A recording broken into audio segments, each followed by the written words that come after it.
Welcome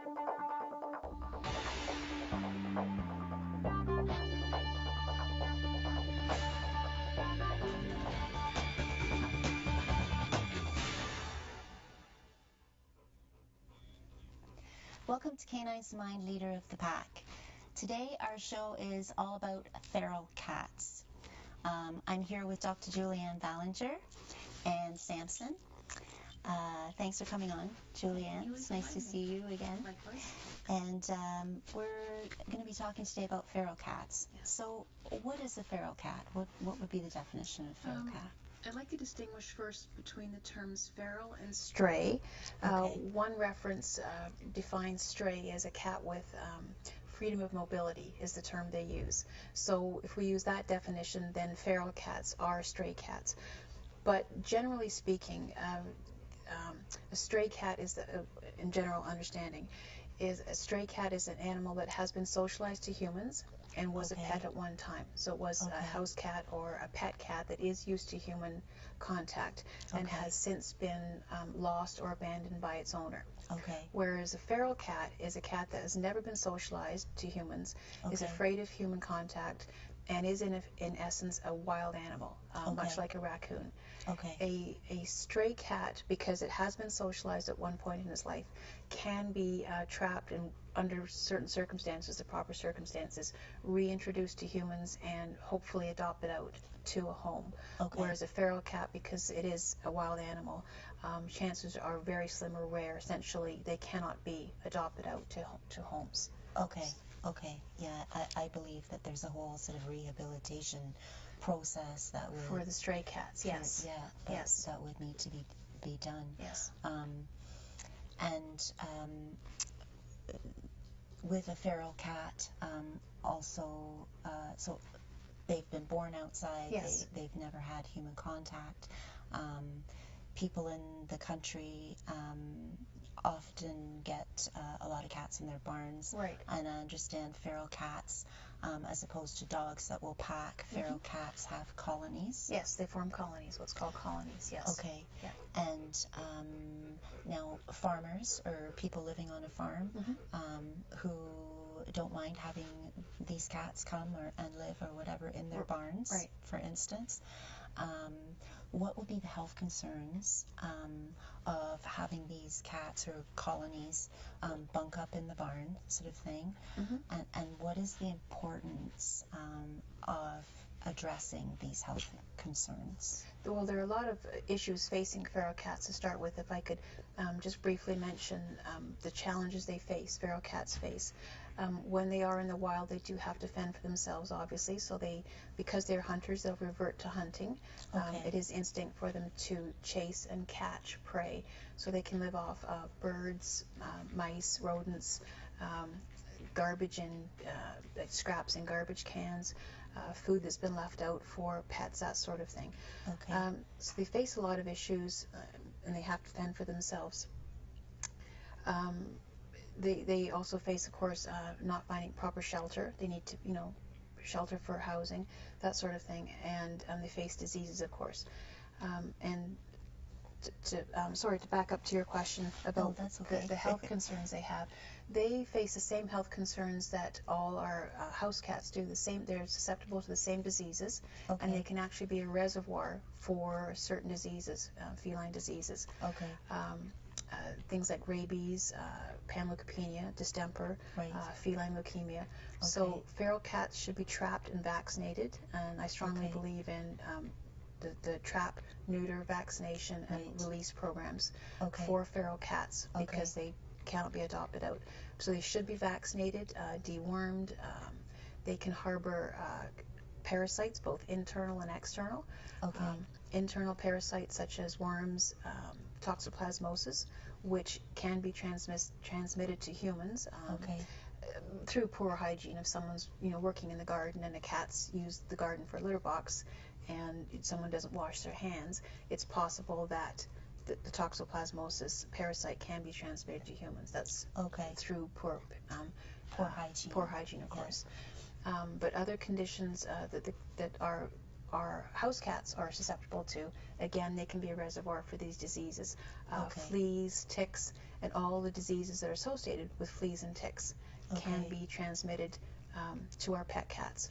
So for those reasons, we have to be very careful when handling feral cats and when around them, and to hopefully ensure they don't contact our house cats, and to make sure our house cats are vaccinated and dewormed and properly cared for their health. Okay, so obviously a huge concern with people on farms that are having feral cats there, that it's a must for them to take care of them, even more so than their cats that live indoors, because of the risk of disease, and spaying and neutering, obviously. That's right.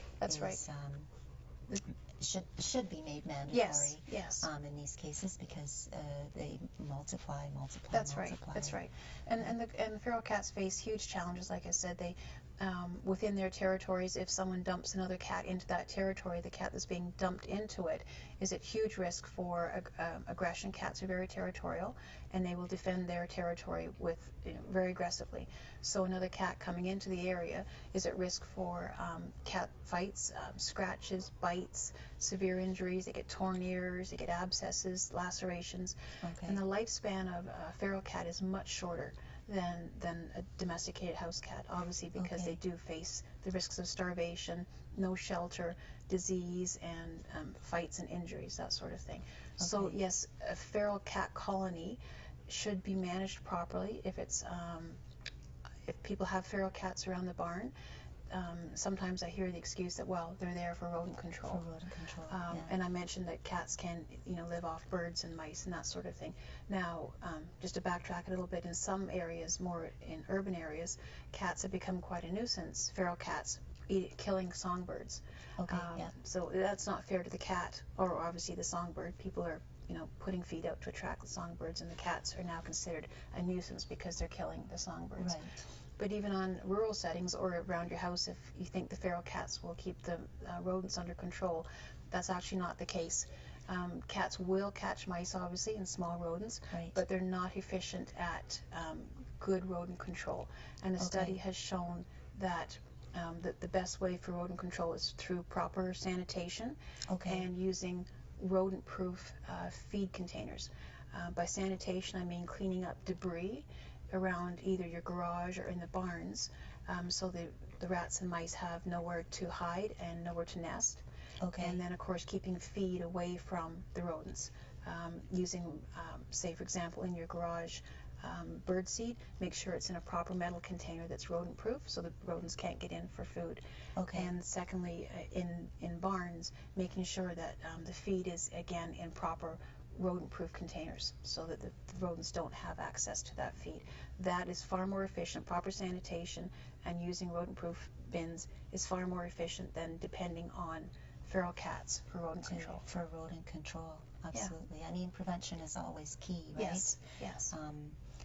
In any case, to prevent these things from happening. So I'm glad we cleared up that myth, because I hear that a lot too. Well, they're just barn cats, and just going to get them to clear up the rodents. And it's not an excuse not to feed the cats properly, or trap, neuter, and release and vaccinate, because, like I said, they can be harbors for diseases such as rabies, toxoplasmosis, that sort of thing. So there's still a responsibility for people to maintain the health of feral cats. Oh, absolutely, especially when you've got house dogs and house cats, and even horses living on your property. That's right. And for humans as well, we all can pick up on these diseases. That's right. As you were saying. Yeah, they can be a reservoir for diseases that are transmissible to other animals and to humans. That's right. Okay. Yeah. That's great. Behavior, how their behavior is. I mean, with dogs, when they're put out into the wild or left on the street or whatever, they will revert back into packs. And cats go into colonies. I've heard some people say that cats will attack. I think that's a myth, right? That's right. They don't. They're wild animals, and like any wild animal, they want to avoid human contact. so they won't attack unless provoked. The scenarios might be if you're trying to trap the animal, if a cat is cornered and you're trying to catch it, just like a raccoon or any other wild animal, if it's cornered, it will be aggressive. And people may think that it's attacked them, but if it sees daylight, for example, you're blocking their escape route, and it sees daylight past your head, it's going past your head to try and get away. Well, that's not really attacking, but people may perceive that as an attack. The other scenario might be if it's a mother cat with kittens, and again, she perceives that you're a danger to her kittens, she would scratch or bite to protect her kittens. That's maternal aggression. But it's not a case of where the feral cats will walk down the street and just willy-nilly attack humans. That's not in their nature at all. No. It's just the opposite. They're wild animals. They want to avoid human contact, right. and they will try to stay away. If they can escape, they'll stay away. Right. So, provided they're healthy. There are right. certain neurological diseases, maybe rabies, if they had that would affect their behavior, but otherwise they're wild animals and they're trying to avoid human contact. Right. So people should just see them as a raccoon. Yes, exactly. Kind of thing Exactly. And treat it as and such. report them to the authorities, and the proper people who are trained to handle them will come and trap, spay, neuter, right. and release, vaccinate, right. and keep the colonies healthy. That's awesome. Well, coming up in the next segment, we're going to be having Sharon Morden come on from Feral Cat Rescue, who does the trap, neuter, spay, vaccinate, release. And don't go away. We'll be right back after this.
Welcome back to Canine's Mind, Leader of the Pack.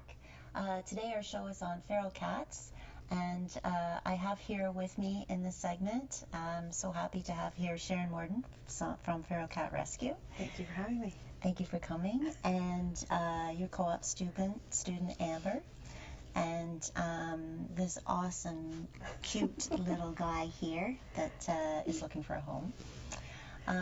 So Sharon, let's start by talking about Feral Cat Rescue. How did you start this? Well, Feral Cat Rescue was originally started up in Owen Sound due to a need up there. There was an overpopulation of cats on the riverbank. It's called the Sydenham Riverbank in beautiful downtown Owen Sound. Yeah. And people were wanting to try to help, but unfortunately there was a wild animal feeding bylaw that included feral cats in it, which prohibited anybody from feeding these cats. And their thought was that if you don't feed the cats, they will go away. They will starve and go away. So knowing that this just wasn't right, myself and a few other interested people who I met up that way went to the bylaw meetings, and we requested to be exempted from the wild animal feeding bylaw. And we were granted that so that we could start rescuing the cats, helping them, giving them shelters, and monitoring awesome. them. And so now we have our own policy, which is listed on our website with the City of Owen Sound, and we report quarterly to the Owen Sound Animal Shelter with Wow. regards to that. And that's where it all started, because there was just a huge need in the city of Owen Sound. Oh my goodness, I can imagine. So, I mean, feral cats had to start from somewhere, so somebody led out astray at some point in time, and then it just escalated. That's right. From there, and they turned wild. But they're still cats, and they still need food and shelter, right? That's right. They are still a domestic animal that is in a situation that it did not choose to be in. You know, it's a That's result right. of either human neglect or a situation that it has become into. Right. So they need help. And that's great that you finally got that distinguished, because you know, if you look at a wild animal like a raccoon and a feral cat, it's definitely not the same thing, because like you say, at some point in time, somebody let that cat out.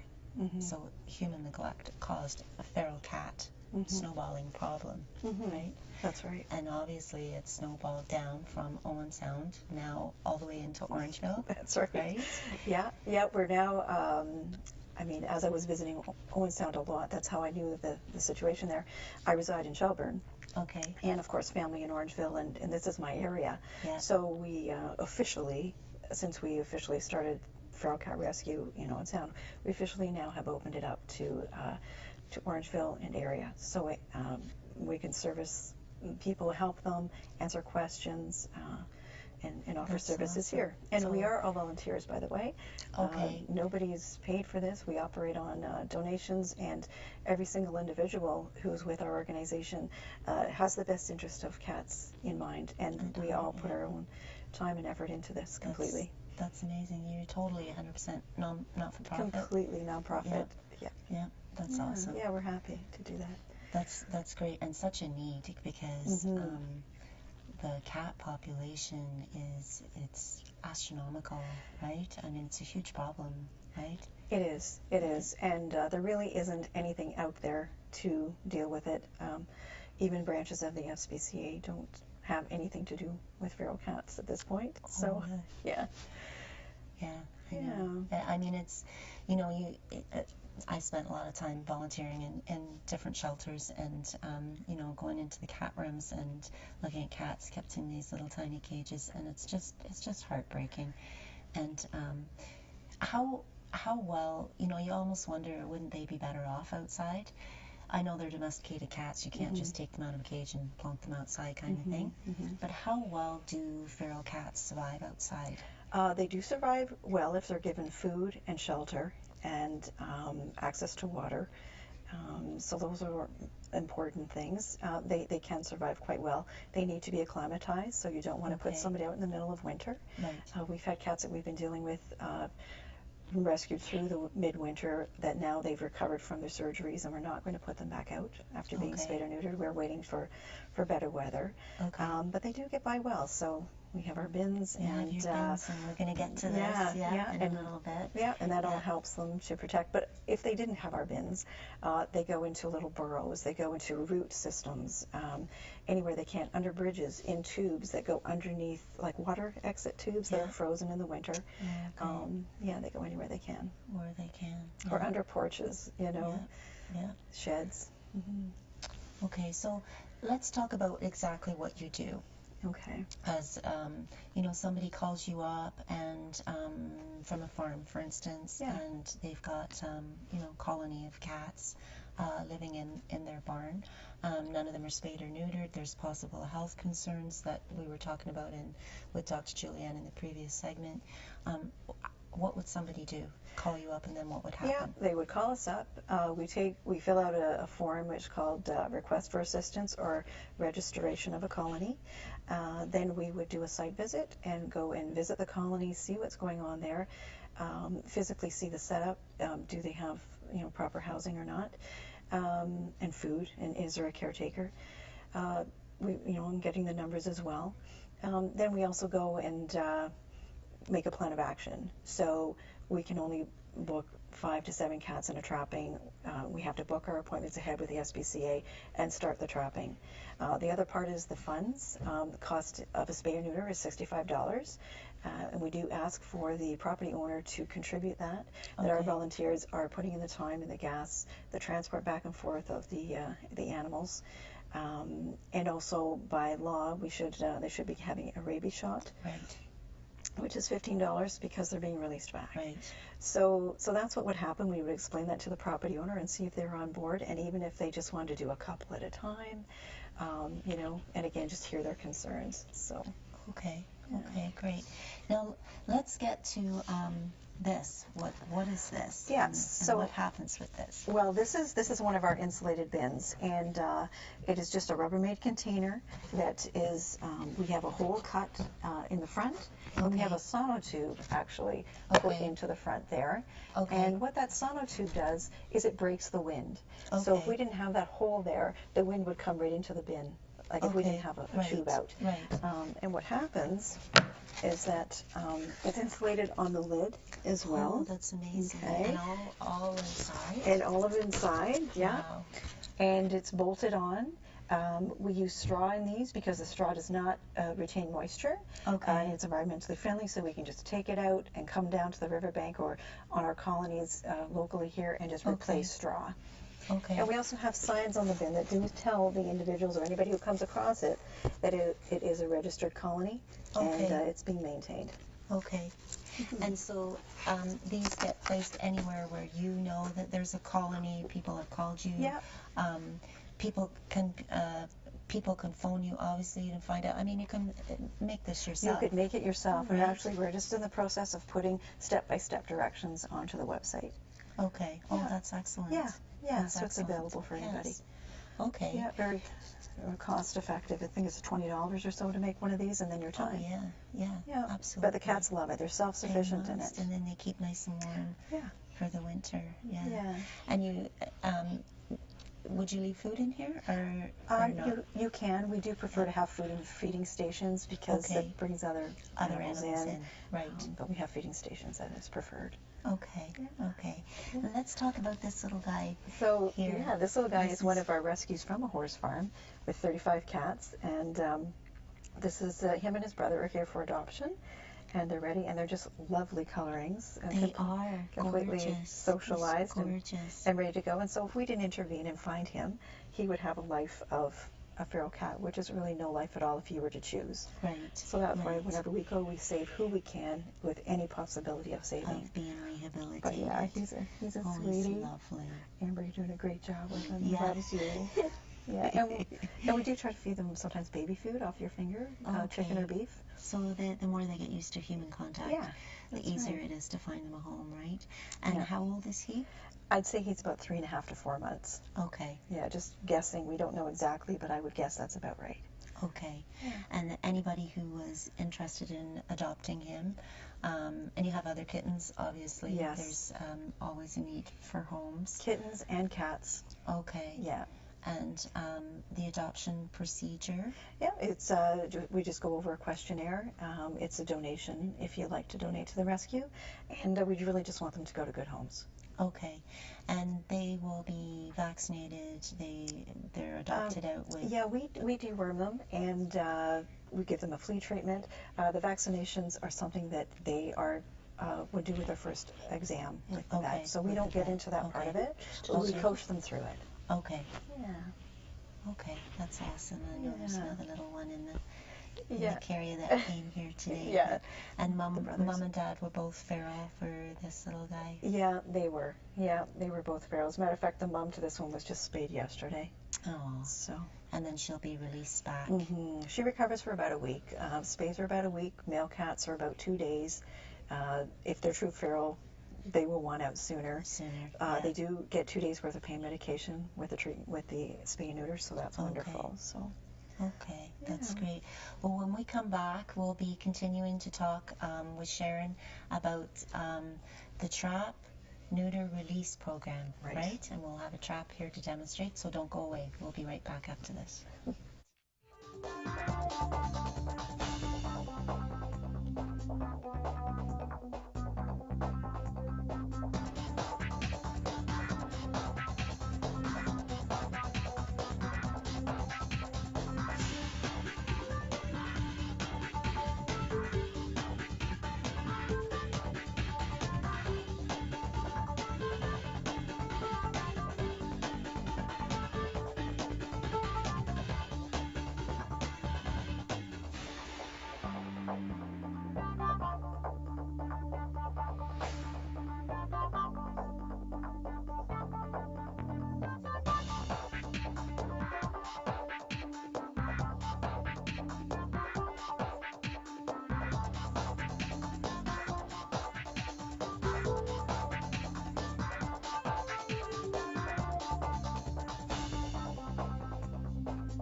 Welcome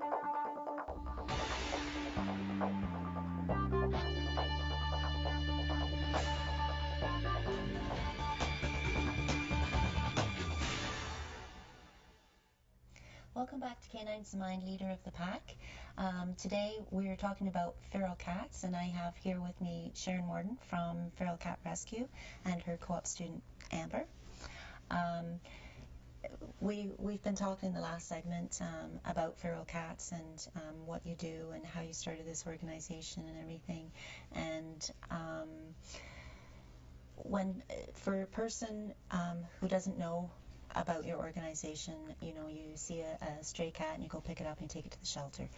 What ideally would happen to a feral cat, so a wild cat, if it was taken to a shelter? The shelters, most of them do not have the facilities to deal with a feral cat. Okay. They can't socialize it, they can't adopt it, they can't barely touch it, so they would euthanize it. So if you bring it in a trap, they have nowhere to go with it that's useful to them, so they euthanize, unfortunately. Euthanized, okay.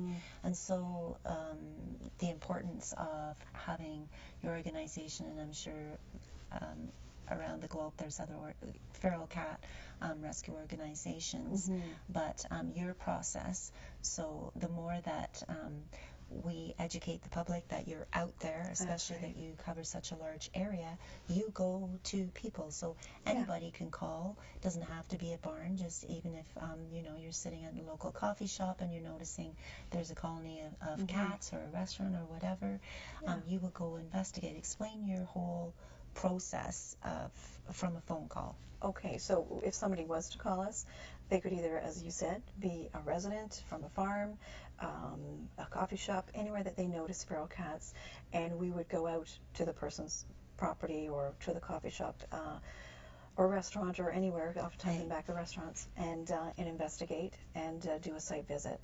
So, and then at that point, explain to them what we can do. Sometimes we help to educate them if they want to trap, because they feed every day, and trapping should be done at the same time that they feed. So you would withhold food before you trap. But we would coach them on how to trap themselves if they're more comfortable with that, or we would be there for them as well. So the services are available to everyone, everywhere. Okay. Yeah. So you go in, investigate the situation, make sure it's not an owned cat, obviously. Exactly. Right? We have to be sure that it isn't an owned cat. We have a situation now where there's 2 cats coming around, and I've made up flyers. So she's going to go door to door and just say, is this your cat? Is this your cat? Or we're going to fix them and try to help them out. Okay. So then the procedure would be that you would either go and lay the traps yourself to trap the cats, to have them spayed and neutered and cared for properly. Is that correct? Yeah. We would lay the traps ourselves. We always make an appointment with the SPCA a couple of days before, just so we have our appointments ready, that they don't sit in the traps for a very long time, and then they're going within days. Okay. Yeah. And then if they were able to be adopted out, if you felt that they were more a stray cat as opposed to a feral cat, would they then go up for adoption? Yeah, they would, and it usually takes about 2 weeks for that to come out, because if a cat has been owned and it's become feral because of a way to survive, once it realizes it's safe, it's inside, and I know what this is, then we know this guy was in someone's home at one point, and so then they have a chance. And if not, and they're struggling, we usually know within a couple or 3 days they want out, and that's it, and you have to let them out. Or somebody could get hurt too. Right? So. And you would take them back for release. You take them back to the exact same spot. That's that right. You trap them. Correct. Yeah. Okay. Yeah, very important. You shouldn't reintroduce them to somewhere else. It doesn't work well for them. Oh, so, yeah. I mean, it's the same with all wildlife, right? You wouldn't trap an injured animal or take an injured animal from one spot and release them back in another spot. So same thing, I guess, right? Exactly. Do you lend traps out? Can people do this themselves? Yes, we do. Yeah, we would just sign the trap out to you. We don't charge a fee for renting or borrowing the traps, as long as we know where they are. And then we just get them back when you're done. And we can coach you or go with the traps too if you want to do that. So now what we have here, this is a typical trap that you would use. Yeah, this is our Okay. cat trap, and Okay. I can show you how we Okay, set it up. great. All right. That'd be great. So, so what you want to do is you just lift here and push back there to bring up the flap. Okay. The food goes into the back in a small little square dish, Okay. and right now it's not set because the plate is down. Okay. But when we are setting it, we have to take this little hook here, Right. and it rests on this clip. Okay. And so when it's resting on the clip, that holds it up. The food is now beyond the plate, Okay. and what happens is you do need to have it on level ground. Right now it's really hard to trap with ice and uneven ground with all the snow. Okay. So if it's on level ground, sometimes a brush, or even if we'll cover it at the back, it stops them from pawing at the food through the grate. Okay. But once they walk in, they can sometimes step over the trap. That's happened many times. Or they can just touch the plate. There, it goes down. Okay. I just So didn't- once they walk through here, step on the plate, Yeah. that goes down, and then they're and then trapped. they're in. So what Okay. happens is at this point, the cat is quite upset. It's running around, and you do always need to, you must cover the trap. So you Okay. cover that trap. They can't see anything, and Okay. all of a sudden they calm down and they stop, and that's how they should stay, and just leave them be. Okay. And this is a very important step. I would Hugely imagine. important Yeah. step. I've heard of some organizations who encourage people to trap, some humane societies and animal shelters say, oh, just bring the cat in, don't worry about covering. You must cover. It's inhumane not to. Okay. So it's so Well, important. I can understand that. You would think. You would think, yes. But also, this is our Yes. trap divider, and Okay. this is very important as well, because when the cat is inside and it's waiting for recovery, we put the trap divider here, or we kind of scoosh the cat like gently, across to the end. The trap Okay. divider goes in, and that Okay. allows us, now the cat is at the back. Okay. We can change blankets, we can put food in, Oh, and keep okay. it dry. Safely and then- and Yep, and then they can rest on clean bedding and Okay. cover them back up again. okay. And that's how that goes. So it protects us from that kind of thing. And even if the cat we're just changing food, we can just put the trap divider in here, and we're safe and protected. Wow, that's awesome. Yeah, it's That's very. awesome. Yeah. We'd be lost without those little dividers. Oh my goodness. I hear a yeah. pitchfork can do the same thing, but I recommend the trap divider. That's right. That's right. And you obviously have smaller ones for kittens. Yes, yeah, we have a little kitten one as well, because the kitten will not trip a plate of this size because the weight is just not there. Okay. So you need the weight there to trip the plate Okay. of the kitten there. Okay. That's great. And I imagine you're overwhelmed. You must be overwhelmed. It is getting overwhelmed. The more that people hear about us, the more overwhelmed it is. We're always looking for foster homes, people to help recover, Right. things like that. So that just takes the Oh. burden off it of must. just a few that we are. I mean, we are increasing regularly with the group, but yeah, it's definitely because there's such a need for it. Nobody knows what to do, and everybody's afraid of a feral cat, and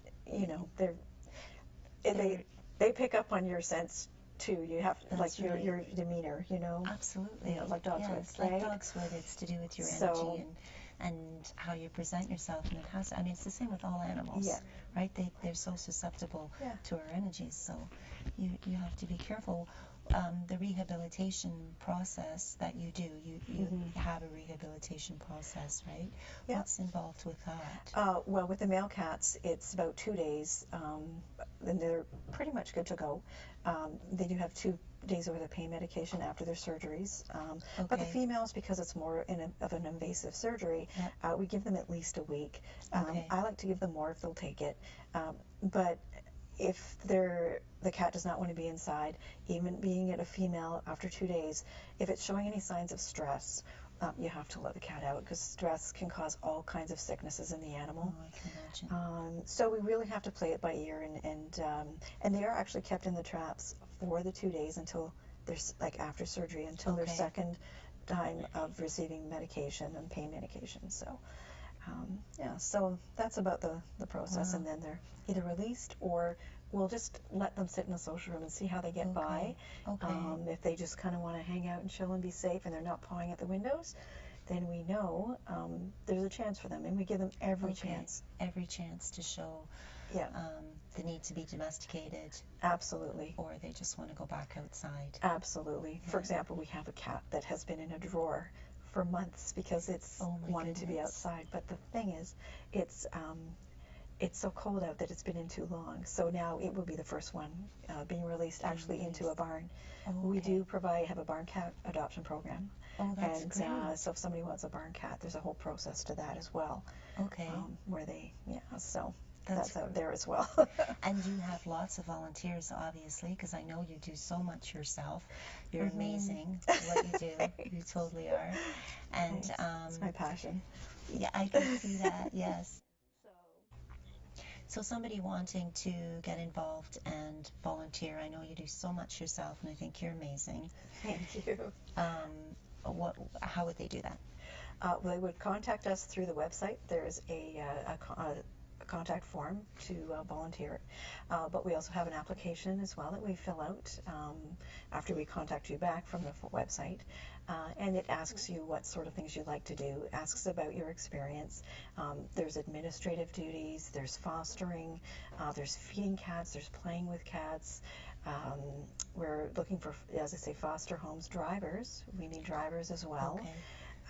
Drivers for your fundraising for the fundraising program, and people don't forget that because that's a great price for spay and neutering. Yeah. But yeah, and also community hours. The students in the high schools have community hours, and we honor that as well. Yeah, that's great, as Amber's doing. Yeah. I want to thank you guys so much for coming today. And anybody interested in giving this little guy a home, please contact Sharon. And we'll be right back after this with Upper Credit Humane Society.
Welcome back to Canine's Mind, Leader of the Pack. I'm here in the segment with Tracy and Rhonda from Upper Credit Humane Society. Hi, how are you? Good, thanks for coming today. And this is Jenga. Yes. Jenga is up for adoption Yes. at your shelter. Tell me about Jenga. Jenga's a 2-year-old blue heeler, border collie cross. He's a very busy dog. Okay. He would be a wonderful agility dog, or if somebody's into training animals. Right. He learns very quickly. Okay. But he does need a lot of exercise. Okay. He'd be best on a farm, or someone that it wouldn't be their first dog. Somebody that's an experienced dog owner. Okay. He would be a perfect dog for. Okay. But he's very smart. He's very eager to learn and very eager to please. Okay. He could be an actor. Yeah. He really could. He's a wonderful dog. He has Yeah. a great personality. If they're looking for a dog in movies, he's your dog. That's amazing. And I mean, with these breeds, like, you know, that's what they're bred for, is to keep busy and have jobs to do. He would be amazing for somebody that wanted to go into high levels of obedience training, or you know, somebody that's looking to have a dog because they want to do all kinds of activities with a dog, not just to have a dog that, they work 9 to 5, they come home, maybe the dog gets a walk, maybe it doesn't, whatever. That dog or this dog will become extremely bored with that, Absolutely. and then behavior problems arise But yeah, after that, right? definitely an agility dog because he is so smart. He's lovely. Yes, and he's very he's active, and the running and the playing and the jumping and the learning would be really good for him. So if anybody's looking at agility, he's the dog for. He's the dog, Yes. and he's obviously very smart Oh, he's and would learn very quickly. How old is he? 2. He's 2. Yes. So, oh my goodness. So he's got lots of of years. Years learning, and he's been neutered. Oh yes, he's fully vetted. Fully vetted, had his shots, and they're microchipped, Yes. all coming out of the shelter Yep. anyway. So anybody wanting to give him a home Would contact us at the Upper Credit Humane Society. Okay. So adoptions at uppercredit.ca, Okay. or you can Okay. call the shelter. Okay. Okay. That's And, awesome. Yeah. That's awesome. And this is I'm giving a gift certificate for Jenga. Perfect. This is Thank for you. Jenga. Anybody wanting to give Jenga a home, I'm offering my services at a discounted rate to help with the transition. Sure. That would be perfect. So now you have, we've been actually talking today, the show has primarily been on feral cats. Yes. And the past 2 segments we have had Sharon Morden on from Feral Cat Rescue, who does a rescue service from Owen Sound, now coming down into Orangeville, Yeah. and would like to expand out into your area, Wellington County, because there's a huge need out there, isn't there? There's a huge need everywhere. Feral cats are, I wouldn't want to say that they're a problem, but they're becoming part of our natural fauna in Ontario. Yeah. Every community has them. Yep. Every community has them.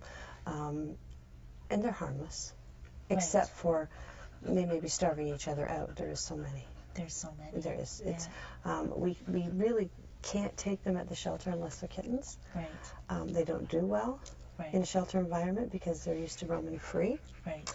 And what we're going to do is we're going to bring it in, we're going to put it in a little cage. And the stress alone will make it very ill. It's really not a great situation. Yeah. So we really can't take feral cats in unless they are small kittens, and then we can rehabilitate them and bring them to be normal little cats. Right, right. And I think that's the need for organizations like Feral Cat Rescue, where it's a place even you can call with someone bringing you in a feral cat. Yes. As you say, there's nothing really that you can do with that cat because it needs either to be sent out to be spayed and then released back where it was found, or for somebody else to do rehabilitation. With the cat, right? And I know even Sharon was saying, there's a difference between a stray cat and a feral cat. Yes. And a feral cat needs to be trapped, neutered, vaccinated, taken care of, and then released back into the wild because they really don't want to. And it's a great program. Be domesticated. It is a great program. It's working all over in all communities, all over North America. The trap, spay, neuter, release programs are working. Colonies are being managed by really dedicated people. Yeah. I would be probably one of the first people on board with the shelter if there was a feral cat community to come into our area. Yeah. I truly believe it works. I've seen it work. Yeah. And something needs to be done. Oh, it has to. I mean, cats are multiplying and multiplying by the thousands, and there just are not the homes, and they're starving to death out there. And I mean, at some point, as we were talking earlier, by human hand, somebody let a cat out to be stray, and from that stray, that's how feral cats started. They didn't just, it's not like a raccoon that was born in the wild and is considered as such a wild animal. That's right. A feral cat becomes wild, but not in the same way. It takes a long time for them to revert. Yes. I did some work during Hurricane Katrina in the aftermath, and cats will take longer to return to the feral state, longer than dogs. Dogs will go back almost instantaneously.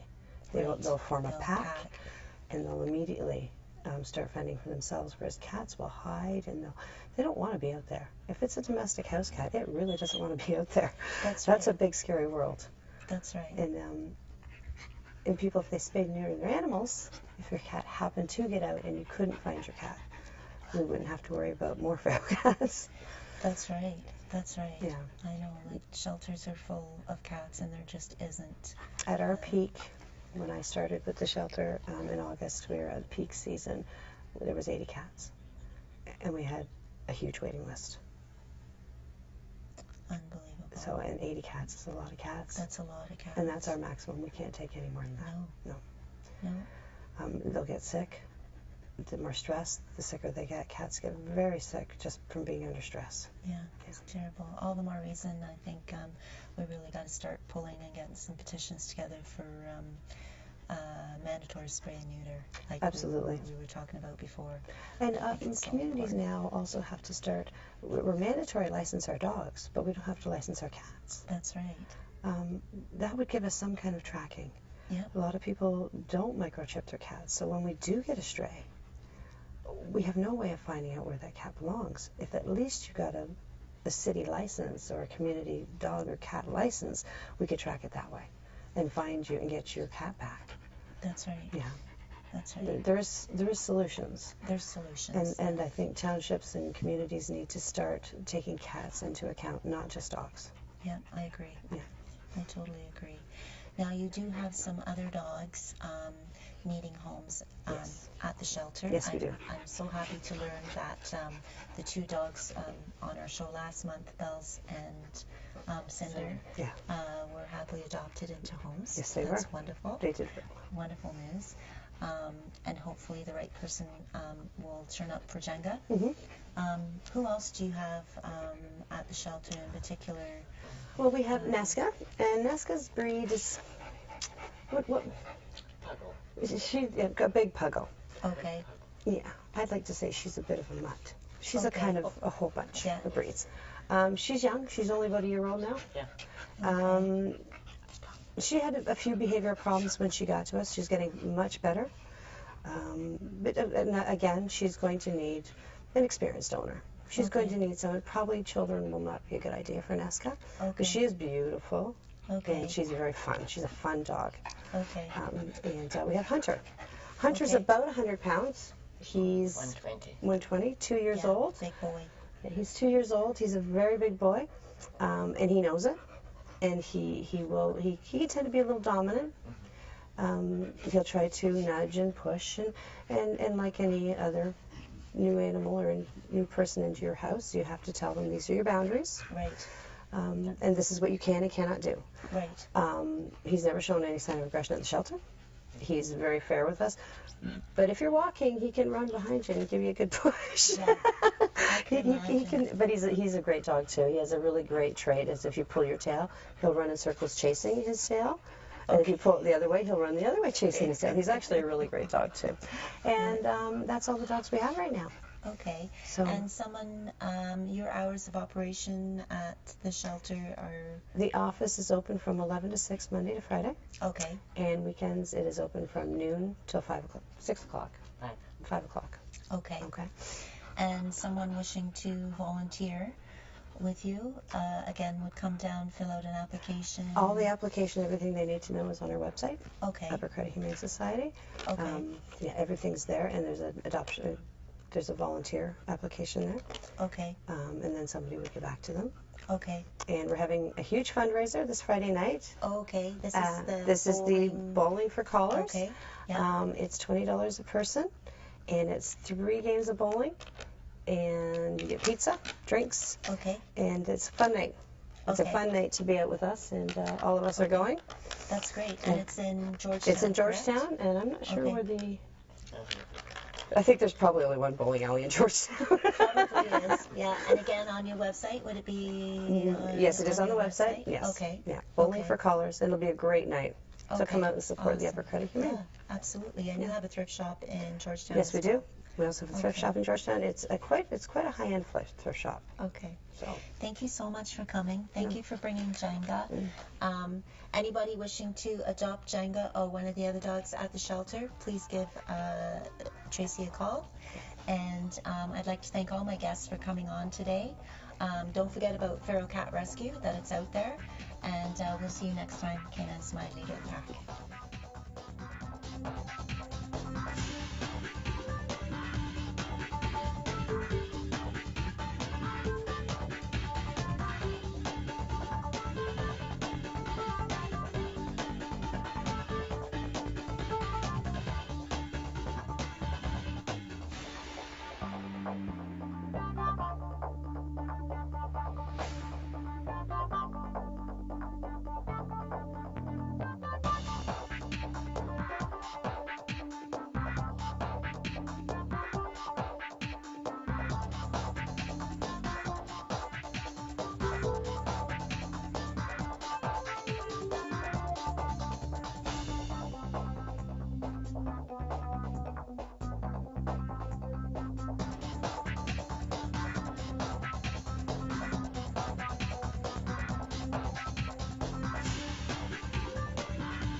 So we have set the Guinness Book of World Records.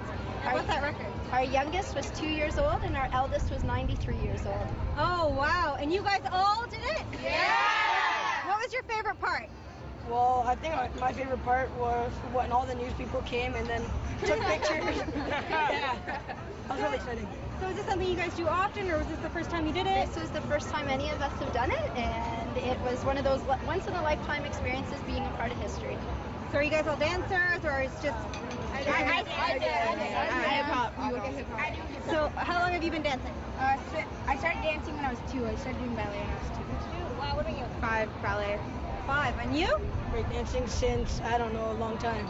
Can you show us a little break dancing or something? Yeah, I'll do a